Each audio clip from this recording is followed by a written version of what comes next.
नारायण।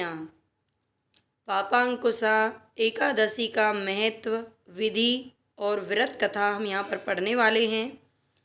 आज के दिन एकादशी का जो भी भाई बहन व्रत करते हैं या नहीं भी करते हैं, उन्हें ये कथा जरूर सुननी चाहिए, इसका महत्व जरूर जान लेना चाहिए।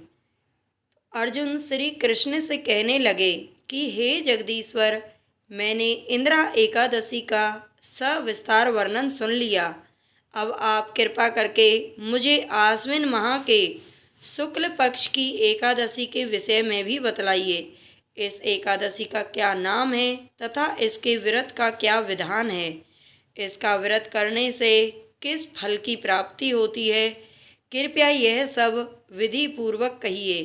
भगवान श्री कृष्ण ने कहा कि हे कुंती नंदन, आश्विन माह के शुक्ल पक्ष की एकादशी का नाम पापांकुशा एकादशी है। पाप प्लस अंकुश, ये दो शब्दों से मिलकर के पापांकुशा शब्द बना होता है। मान्यता है कि इस एकादशी का व्रत करने से सभी पाप नष्ट हो जाते हैं तथा व्रत करने वाला अक्षय पुण्य का भागी होता है। आश्विन शुक्ल एकादशी के दिन इच्छित फल की प्राप्ति के लिए भगवान विष्णु का पूजन करना चाहिए। इस पूजन के द्वारा मनुष्य को स्वर्ग लोक की प्राप्ति होती है। हे अर्जुन, जो मनुष्य कठिन तपस्याओं के द्वारा फल की प्राप्ति करते हैं, वह फल इस एकादशी के दिन क्षीर सागर में शेषनाग पर शयन करने वाले भगवान विष्णु को नमस्कार कर देने से मिल जाता है और मनुष्य को यम के दुख नहीं भोगने पड़ते।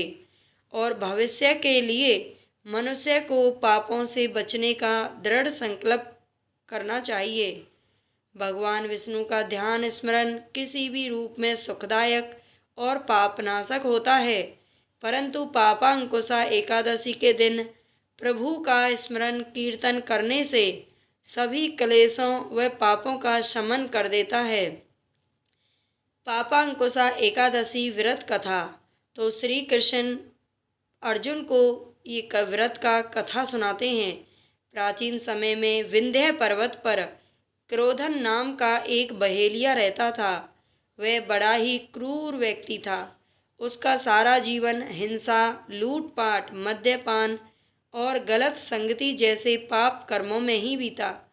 जब उसका अंतिम समय आया, तब यमराज के दूत बहेलिये को लेने आए और यमदूत ने बहेलिये से कहा कि कल तुम्हारे जीवन का अंतिम दिन है, हम तुम्हें कल लेने आएंगे। यह बात सुनकर बहेलिया बहुत ही भयभीत हो गया और महर्षि अंगिरा के आश्रम में जा पहुंचा और महर्षि अंगिरा के चरणों पर गिरकर प्रार्थना करने लगा, हे ऋषिवर, मैंने जीवन भर पाप कर्म ही किए हैं। कृपा करके मुझे कोई ऐसा उपाय बतलाइए जिससे मेरे सभी पाप नष्ट हो जाएं और मोक्ष की प्राप्ति हो जाए। उससे निवेदन पर महर्षि अंगिरा ने उसे आश्विन शुक्ल की पापांकुशा एकादशी का विधि पूर्वक व्रत करने के लिए बोला। महर्षि अंगिरा के कहे अनुसार उस बहेलिये ने यह व्रत किया और किए गए सारे पापों से छुटकारा पा लिया और इस व्रत पूजन के बल से भगवान की कृपा से वह विष्णु लोक को चला गया। जब यमराज के यमदूत ने इस चमत्कार को देखा तो वह बहेलिया को बिना लिए ही यमलोक वापस लौट गए। तो इस प्रकार की ये व्रत कथा संपन्न हुई। ओम नमो नारायण।